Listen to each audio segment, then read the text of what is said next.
Hello, போன வீடியோவில் after delivery எனக்கு அதிகமாக ஹேர் ஃபால் ஆகுது. ஸோ நிறைய இன்டெக்ஸ் எடுத்துக்கிறேன்னு சொல்லியிருந்தேன். அதில் ஒரு ரெசிபி உங்களுக்காக ஷேர் பண்ணுறேன். கறி லீவ்ஸ் கூட ginger, jeera, salt, butter milk இல்லாட்டி கர்ட் ரெண்டில் ஏதாச்சும் ஒன்று எடுத்து ஜூஸ் மாதிரி போட்டு நீங்கள் ரெகுலராக குடிச்சிட்டு வாங்க.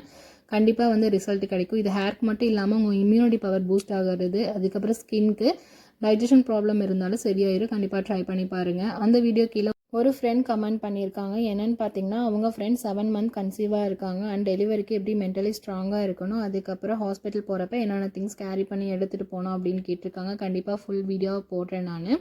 என்ன அப்படின்னா, ஃபர்ஸ்ட் டெலிவரி அப்போ நம்மளுக்கு நிறையா டாஸ்க் இருக்கும். என்ன அப்படின்னா, அதை பண்ணலாமா, இதை பண்ணக்கூடாதா, நம்மளுக்கு எதுவும் தெரியாது இல்லையா. டாக்டர் ஒன்று சொல்லுவாங்க, வீட்டில் இருக்கவங்க ஒன்று சொல்லுவாங்க. இதனாலேயே நம்ம மென்டலி ரொம்ப வீக் ஆயிடுவோம். இப்படி பண்ணால் பேபிக்கு ஏதாச்சும் ஆயிருமா, அப்படி ஆயிருமோ அப்படின்ட்டு. அதெல்லாம் கிடையாது. எப்படி நான் ஓவர் கம் பண்ணேன், எனக்கும் இந்த ப்ராப்ளம்லாம் இருந்துச்சு. நானும் ரொம்ப வீக்காக இருந்து ஸ்ட்ராங் ஆனது தான். கண்டிப்பாக இன்னொரு வீடியோவில் சொல்கிறேன். மறக்காமல் சேனலை சப்ஸ்கிரைப் பண்ணுங்கள்.